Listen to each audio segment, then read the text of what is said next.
Una muna magpa-marking tayo ng taas.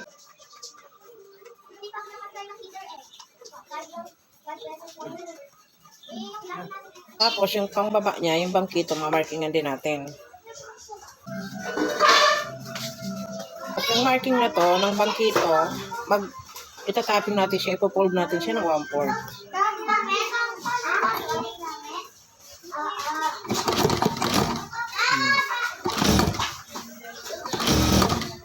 Ipofold na natin siya hanggang doon sa may marking. Pero yung tahi, 1/4. Ayan. Na 1/4 na yung bangkito. Tapos itong inarkingan natin na sa taas, walang marking. Ang walang marking sa ilalim ilalagay, pagpapatungin lang yung ganyan. Pero bago yon, itong baba ng marking na to, iba ito yung taas, may tulis. Yung baba, tatahi tayo dyan sa mismong marking. Kasi yan ang palatandaan natin ng lapad niya. Tahian na. Pagpatungin, tapos tatahi ka lang doon sa may marking paikot. Pero pagdating doon sa kanto, lalagay ka ng sinulid.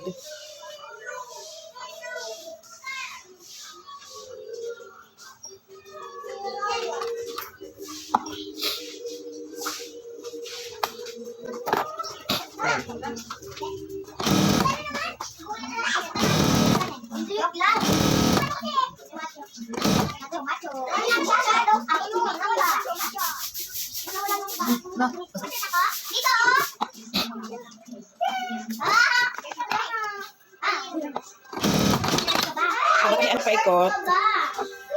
Gugupitan natin, titira natin, 1/4 lang.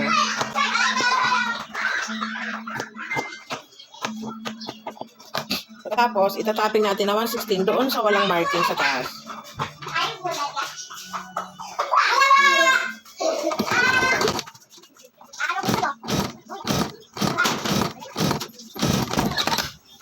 Tapos noon, ibabalik ka rin. Ilahin mo ngayon gamit yung sinulid na nilagay natin kanina. Pag na-flat mo na siya, bibastingan mo siya nang hindi nakalabi. Kahit nakapapasok doon sa may 1/16. Kaya natin kanina.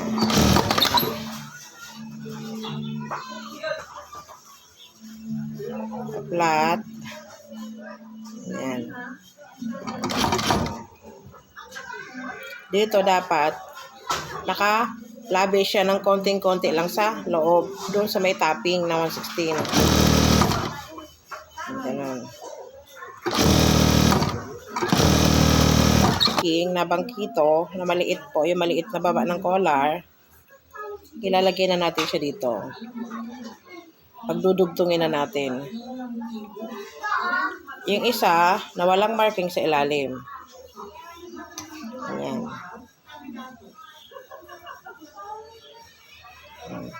Yung marking na yon at yung dulo nito, pag dyan mo itatapat.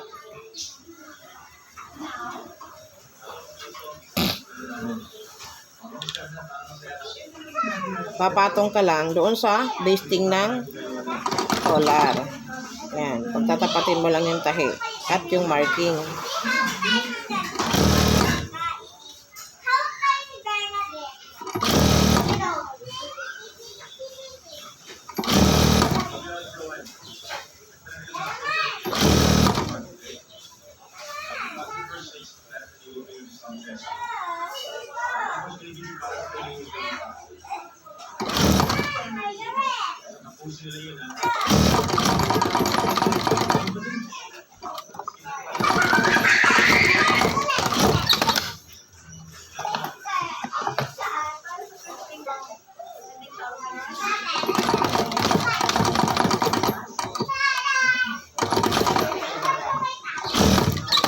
Tapos, gugupitan po ng 1/4 lang ititira.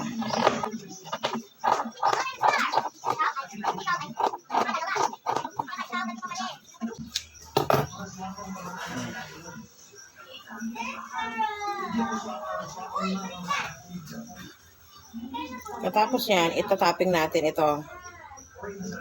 Tagusan sa ilalim. Dito. 1/16.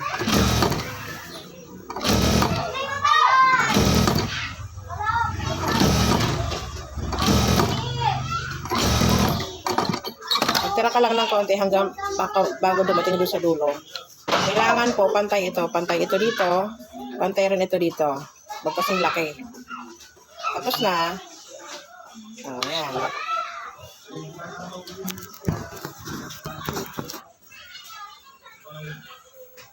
Ito na po. Nabuo na natin yung cola.